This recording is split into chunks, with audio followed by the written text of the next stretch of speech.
Welcome to another Bible study on domestic violence. Today's Bible study is going to be a little bit different than the previous studies. If you have not done so, though, before you get into it, please watch our introductory video. It does contain important safety information. And as always, there are links in this video description as well as our other video descriptions, including the introductory video, for places where you can receive assistance and find help if you are in a violent relationship or you need help healing from the past trauma of violent relationships. As with all the other videos in this series, I have turned comments off. This is to protect victims as well as to keep abusers from using this channel as a way to harass and intimidate. This study is the fourth in our series on domestic violence. In the third study in this series, we saw an example of jealousy and anger that led to control and isolation. We also saw examples of loving husbands and healthy relationships where the wife is praised and trusted. In this study, I am going to go through a list of controlling behaviors. I want you to consider using this video in 4 different ways. So you might come back to it and watch it several times. First of all, I wanted you to use it to evaluate your current relationship if you're in a relationship.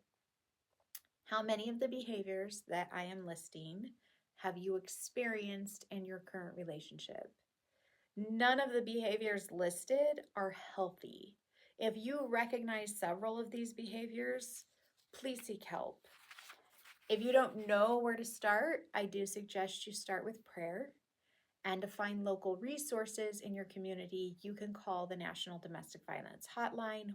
The second way to use this video is to evaluate past relationships. And I don't suggest that you do this all at once, that you're like, oh, do I see this in my partner? Do I see this in past partners? No. Start where you're at. Go through this list, evaluate whether or not you're seeing these behaviors in your current partner or a parent or whatever relationship it is that you're seeking assistance with that's abusive.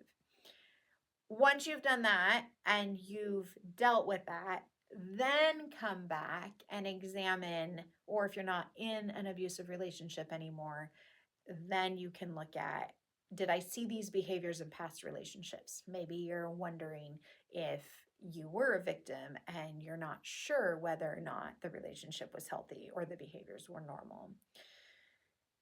So another way you can use it is to evaluate past relationships. When you do that, think about, what patterns do you see as we're looking at these different behaviors? Were there ones that repeated? Were there ones that weren't that common? Were there ones where you would see them and then you would see an escalation? What differences do you see in your past relationships? Did it escalate as you went through each relationship? Was one particular behavior more prominent in a past relationship? Are there any other patterns you see? It's not uncommon for victims to see patterns in their parental relationships that are occurring either in past or current relationships with intimate partners. The third way to use this video is to evaluate your behaviors in relationships. I'm not saying this to victim blame, but it is not uncommon for victims to take on abusive characteristics. And oftentimes this is a way of coping. It's like a survival mechanism. The point of this exercise is not to condemn yourself or to feel guilt, but it's simply so you can understand your own behaviors and seek healing and restoration in those behaviors. If you are no longer in an abusive relationship, I suggest you save this video to evaluate future relationships. And that is the fourth way to use this video, is as you're moving into a new relationship, do I see any of these behaviors beginning to start? And how does that relate to past relationships?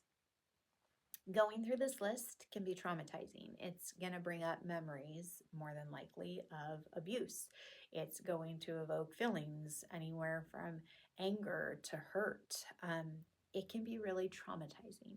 So I encourage you to take a break as often as you need to as you're going through the list. Again, the purpose is not to cause pain or guilt.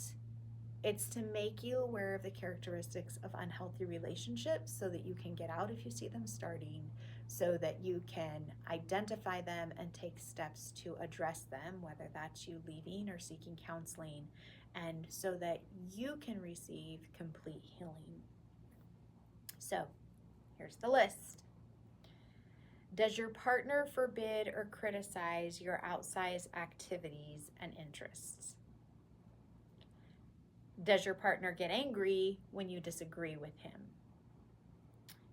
When there is a problem in the relationship, does your partner blame you? Everything is your fault. Does your partner accuse you of flirting with other men even when you're not?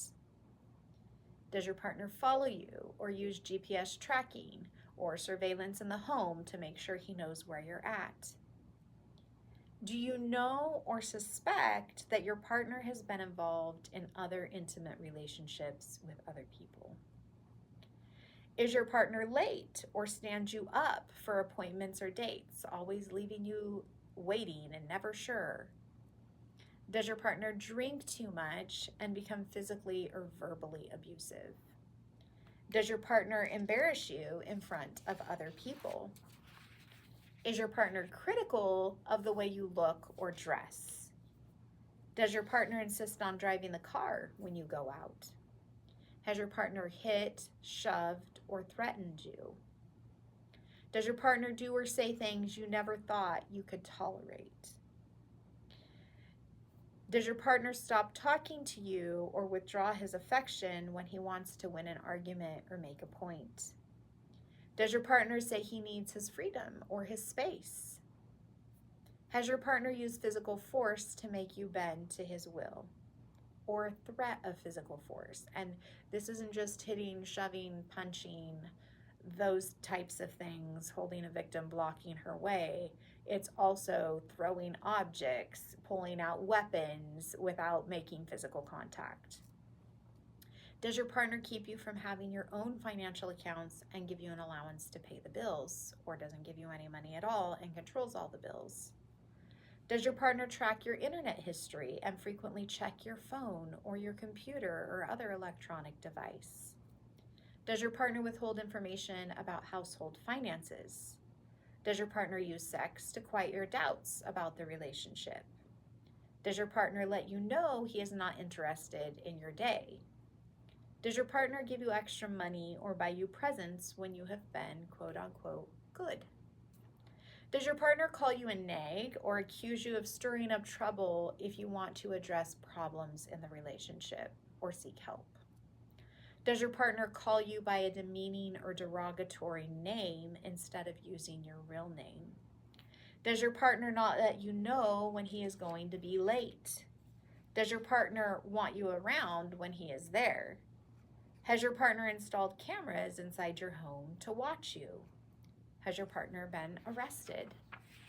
Does your partner feel uncomfortable or get angry with you when you get attention? For instance, something as simple as a job promotion or a certificate of achievement or a volunteer recognition.